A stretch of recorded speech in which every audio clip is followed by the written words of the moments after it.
what's up? Today we're going to be talking about the nervous system. So starting off, it's split into two categories, the peripheral nervous system and the central nervous system. Action potential is the buzz you feel. 2, it's how neurons communicate.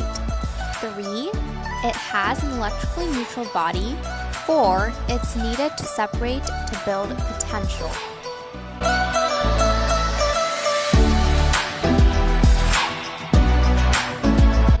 Voltage is the measure of potential energy generated by separate charges. In animal bodies, it is called the membrane potential.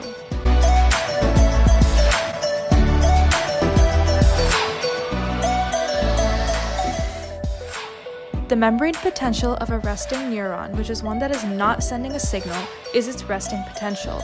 Potassium and sodium ions play an essential role in the formation of a resting potential. A voltage gradient is a graded depolarization that brings the membrane potential to the threshold, causing a voltage-gated ion channels to open, triggering an inflow of sodium that rapidly brings the membrane potential to a positive value.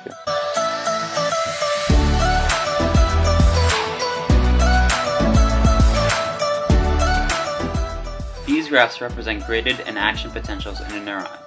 The first two represent graded hyperpolarizations produced by two stimuli that increase membrane permeability to potassium and sodium ions. The third graph shows an action potential being triggered after a threshold is reached.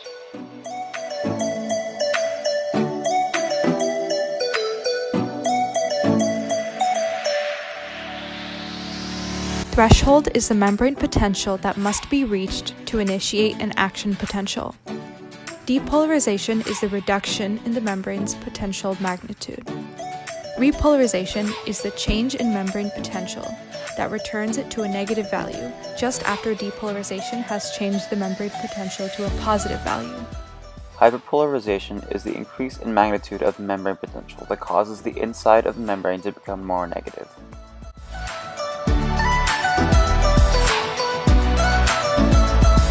Undershoot is the final phase of an action potential where sodium channels close and the membrane returns to its resting state. A refractory period is the time in between the first and second action potential when the cell cannot fire another signal. Saltatory conduction is the propagation of action potential on a myelinated axon from node to node. Synaptic vessels are vessels in the synaptic terminal containing neurotransmitters. Excitatory neurotransmitters are chemical messengers released by the firing neuron that cause the opening of the ligand-gated sodium ion channels. Inhibitory neurotransmitters are those that do not allow the opening of the ligand-gated sodium ion channels. A synaptic cleft is a gap that separates the firing neuron from the receiving neuron. A typical signal is received by the presynaptic cell's dendrites, travels through the cell body and to the axon hillock where the membrane potential is summated. After that, it goes down the axon through action potential and reaches the synaptic terminal. From there, it may be transferred by chemical neurotransmitters to the postsynaptic cell.